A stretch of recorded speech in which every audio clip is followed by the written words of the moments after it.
बोलो भागवत भगवान की जय। श्रीमद् भागवत महापुराण द्वितीय स्कंद 10वां अध्याय भागवत के 10 लक्षण। श्री सुखदेव जी कहते हैं, परीक्षित, इस भगवत पुराण में सर्ग विसर्ग स्थान पोषण उति मनवंतरी शानु कथा निरोध मुक्ति और आश्रय इन 10 विषयों का वर्णन है। इनमें से जो 10वां आश्रय तत्व है उसी का ठीक ठीक निश्चय करने के लिए कहीं श्रुति से, कहीं तात्पर्य से और कहीं दोनों के अनुकूल अनुभव से महात्माओं ने अन्य 9 विषयों का बड़ी सुगम रीति से वर्णन किया है। ईश्वर की प्रेरणा से गुणों में शोम होकर रूपांतर होने से जो आकाश आदि पंचभूत शब्द आदि तन्मात्रा इंद्रियां अहंकार और महत तत्व की उत्पत्ति होती है, उसी को सर्ग कहते हैं। उस विराट पुरुष से उत्पन्न ब्रह्मा जी के द्वारा जो विभिन्न चराचर सृष्टियों का निर्माण होता है उसका नाम है विसर्ग।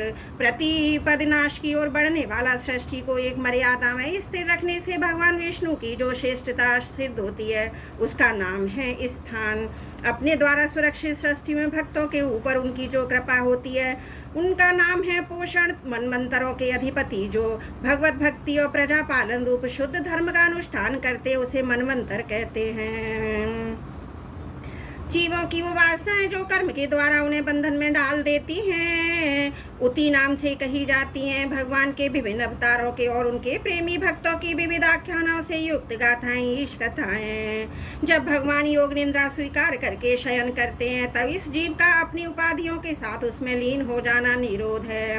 अज्ञान कल्पित कर्तव्य भ्रतत्व आदि अनात्म भाव का परित्याग करके अपने वास्तविक स्वरूप परमात्मा में स्थित होना ही मुक्ति है। परीक्षित, इस चराचर जगत की उत्पत्ति और प्रलय जिस तत्व से प्रकाशित होते हैं वह परम ब्रह्म ही आश्रय है।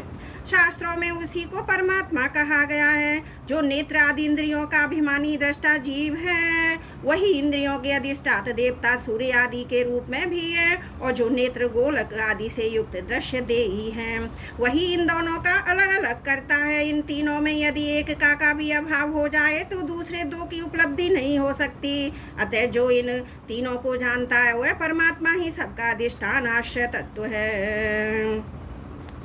उसका आश्रय वह स्वयं ही है, दूसरा कोई नहीं है। जब पूर्वोक्त विराट पुरुष ब्रह्मांड को फोड़कर निकला तब वह अपने रहने का स्थान ढूंढने लगा, और स्थान की इच्छा से उस शुद्ध संकल्प पुरुष ने अत्यंत पवित्र जल की सृष्टि की। विराट पुरुष रूप नर से उत्पन्न होने के कारण ही जल का नाम नार पड़ा, और उसे अपने उत्पन्न किए हुए नार में वह पुरुष 1000 वर्षों तक रहा। इसी का नाम उनका नारायण हुआ। उन नारायण भगवान की कृपा से ही द्रव्य कर्म काल स्वभाव और जीव आदि की सत्ता है। उनके अपेक्षा कर देने पर ही किसी का अस्तित्व नहीं रहता। उन अद्वितीय भगवान नारायण ने योग निद्रा से जगकर अनेक होने की इच्छा की।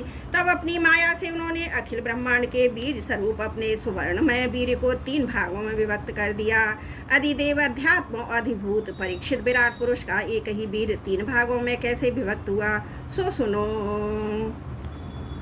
विराट पुरुष के हिलने डुलने पर उनके शरीर में रहने वाले आकाश से इंद्रिय बल, मनोबल और शरीर बल की उत्पत्ति हुई। उनसे इन सब का राजा प्राण उत्पन्न हुआ। उससे सेवक और स्वामी राजा के पीछे पीछे चलते, वैसे ही सबके शरीर में प्राण के प्रबल रहने पर ही सारी इंद्रियां प्रबल रहती हैं। जब वह सुस्त पड़ जाता है तब सारी इंद्रियां भी सुस्त हो जाती हैं। जब प्राण जोर से आने जाने लगा तब विराट पुरुष को भूख प्यास का अनुभव हुआ।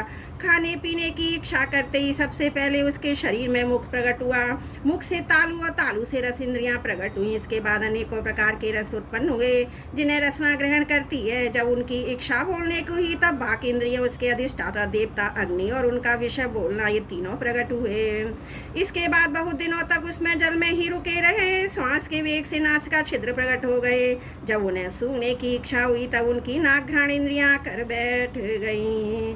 उसके देवता गंध को फैलाने वाले वायुदेव प्रकट हुए। पहले उनके शरीर में प्रकाश नहीं था, फिर जब उन्हें अपने को तथा दूसरी वस्तुओं को देखने की इच्छा हुई तब नेत्रों के छिद्र उनका अधिष्ठाता सूर्य और नेत्रेंद्रियां प्रकट हो गए। इन्हीं से रूप का ग्रहण होने लगा। जब वेद रूप विराट पुरुष को स्तुतियों के द्वारा जगाने लगे तब उन्हें सुनने की इच्छा आई। उसी समय कान उनकी अधिष्ठाता देवता दिशाएं और श्रोतेंद्रियां प्रकट हुई। इसी से शब्द सुनाई पड़ता है। जब उन्होंने वस्तुओं की कोमलता, कठिनता, हल्कापन, भारीपन, उष्णता और शीतलता आदि जानी चाहिए, तब उनके शरीर में चर्म प्रकट हुआ। पृथ्वी में से जैसे वृक्ष निकल आते हैं, उसी प्रकार उसमें चर्म में रोए पैदा हुए। उसके भीतर बाहर रहने वाला वायु भी प्रकट हो गया। स्पर्श ग्रहण करने वाली त्वचा इंद्रिय भी साथ ही साथ शरीर में चारों ओर लिपट गईं और उससे ये स्पर्श का अनुभव होने लगा। जब अन्य अनेकों प्रकार के कर्म करने की इच्छा हुई, तब उनके हाथ उग आए। उन हाथों में ग्रहण करने की शक्ति, हस्तेंद्रियां, उनके अधिदेवता इंद्र प्रकट हुए और दोनों के आश्रय होने वाला ग्रहण रूप कर्म भी प्रकट हो गया। जब उन्हें अभिष्ट स्थान पर जाने की इच्छा हुई, तब उनके शरीर में पैर उगाए। चरणों के साथ ही चरण इंद्रियों के अधिष्ठाता रूप में वहाँ यज्ञ पुरुष भगवान विष्णु स्थित हो गए। उन्हीं में चालना रूप कर्म प्रकट हुआ। मनुष्य इसी चरण इंद्रिय से चलकर यज्ञ सामग्री एकत्र करते हैं। संतान रति स्वर्ग भोग की कामना होने पर विराट पुरुष के शरीर में लिंग की उत्पत्ति हुई। इसमें उपनेन्द्रियां, प्रजापति देवता, इन दोनों के आश्रय रहने वाले काम सुख का आविर्भाव हुआ। जब उन्हें मलत्याग की इच्छा हुई, तब गुदाधार प्रकट हुआ। तत्पश्चात उसमें वायु इंद्रिय, मित्र देवता उत्पन्न हुए। इन्हीं दोनों के द्वारा मलत्याग की क्रिया संपन्न होती है। अपान मार्ग द्वारा एक शरीर से दूसरे शरीर में जाने की इच्छा होने पर नाभि द्वारा प्रकट हुआ। इससे अपान व मृत्यु देवता प्रकट हुए। इन दोनों के आश्रय से ही प्राण व अपान का विषो यानी मृत्यु होती है। जब विराट पुरुष को अन्न जल ग्रहण करने की इच्छा हुई, तब कोख हाथी नाड़ियाँ उत्पन्न हुई। साथ ही कुक्षी के देवता समुद्र, नाड़ियों के देवता नदियाँ एवं तुष्टि पुष्टि, ये दोनों उनके आश्रित विषय उत्पन्न हुए। जब उन्होंने अपनी माया पर विचार करना चाहा, तब हृदय की उत्पत्ति हुई। उससे मन रूप इंद्रिय, मन से उसका देवता चंद्रमा व विषय कामना संकल्प प्रकट हुए। विराट पुरुष के शरीर में पृथ्वी, जल और तेज से 7 धातुएं प्रकट हुई।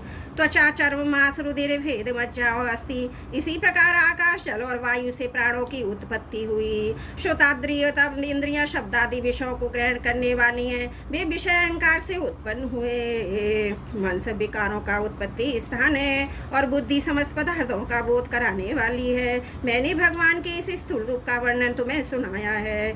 यह बाहर की ओर से पृथ्वी, जल, तेज, वायु, आकाश, अहंकार में तत्व प्रकृति इन 8 आवरणों से घिरा हुआ है। इससे परे भगवान का अत्यंत सूक्ष्म रूप है। वह अव्यक्त, निर्विशेष, आदि, मध्य, अंत से रहित एवं नित्य है। वाणी और मन की वहां तक पहुंच नहीं है। मैंने तुम्हें भगवान के स्थूल और सूक्ष्म, व्यक्त और अव्यक्त जिन 2 रूपों का वर्णन सुनाया, ये दोनों ही भगवान के माया के द्वारा रचित हैं। इसलिए विद्वान पुरुष इन दोनों को ही स्वीकार नहीं करते। वास्तव में भगवान निष्क्रिय, अपनी शक्ति से ही वे सक्रिय बनते हैं। फिर तो ये ब्रह्मा का विराट रूप धारण करके वाच्य और वाचक शब्द और इसके अर्थ के रूप में प्रकट होते हैं। उनके अनेकों नाम रूप क्रियाएं स्वीकार करते हैं। परीक्षित, प्रजापति, मनु, देवता, ऋषि, पितर, सिद्ध, चारण, गंधर्व, विद्याधर, असुर, यक्ष, किन्नर, अप्सराएं, नाग, सर्प, किम पुरुष, उरग, मातृकाएं, राक्षस, पिशाच, प्रेत, भूत, विनायक, कुष्मांड, उन्माद, बेताल, धान, ग्रह, पक्षी, मृग, पशु, वृक्ष, पर्वत, सरीसृप इत्यादि जितने भी संसार में नाम रूप हैं, सब भगवान के ही हैं। संसार में चर और अचर भेद से 2 प्रकार के तथा जरायु, जंडल, स्वदेज और उद्देश्य भेद से 4 प्रकार के जितने भी जलचर, थलचर और आकाशचारी प्राणी हैं, सबके सब शुभ, अशुभ और मिश्रित कर्मों के तदनुरूप फल हैं। सत्व की प्रधानता से देवता, रजोगुण की प्रधानता से मनुष्य, तमोगुण की प्रधानता से नार की योनियां मिलती हैं। इन गुणों में भी जब एक गुण दूसरे 2 गुणों से अभिभूत हो जाता है, तब प्रत्येक गति के 3-3 भेद और हो जाते हैं।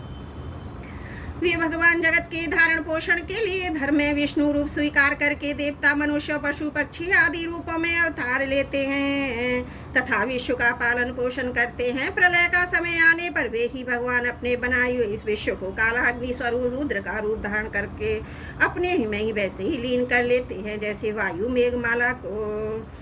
परीक्षित महात्माओं ने अचिंत्य ऐश्वर्य भगवान का इसी प्रकार वर्णन किया है, परंतु तत्वज्ञानी पुरुषों को केवल इस सृष्टि, पालन और प्रलय करने वाले रूप में ही उनका दर्शन नहीं करना चाहिए, क्योंकि वे तो इससे परे भी हैं। सृष्टि की रचना आदि कर्मों का निरूपण करके पूर्ण परमात्मा से कर्म या कर्तापन का संबंध नहीं जोड़ा गया।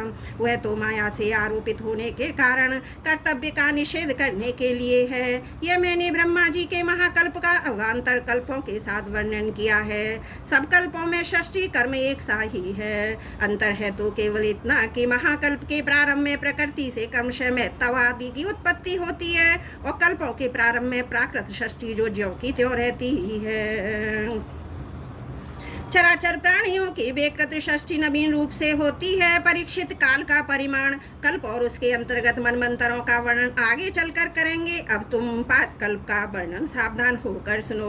शौनक जी ने पूछा, सूत जी, आपने हम लोगों से कहा था कि भगवान के परम भक्त विदुर जी ने अति दुस्तज्य कुटुंबियों को भी छोड़कर पृथ्वी के विभिन्न तीर्थों में विचरण किया था। इस यात्रा में मैत्री ऋषि के साथ आध्यात्म के संबंध में उनकी बातचीत कहाँ हुई तथा मैत्री जी ने उनके प्रश्न करने पर किस तत्व का उपदेश किया? सूत जी, आपका स्वभाव बड़ा सौम्य है, आप विदुर जी का वह चरित्र हमें सुनाइए। उन्होंने अपने भाई बंधुओं को क्यों छोड़ा, फिर उनके पास क्यों लौट आए? सूत जी ने कहा, शौनक आदि ऋषियों, राजा परीक्षित ने भी यही बात पूछी थी। उनके प्रश्नों के उत्तर में श्री सुखदेव जी महाराज ने जो कुछ कहा था वही मैं आप लोगों से कहता हूँ, सावधान होकर सुनिए। बोलो भागवत भगवान की जय। द्वितीय स्कंद 10वां अध्याय समाप्त। त्रुटियों के लिए क्षमा चाहती हूँ।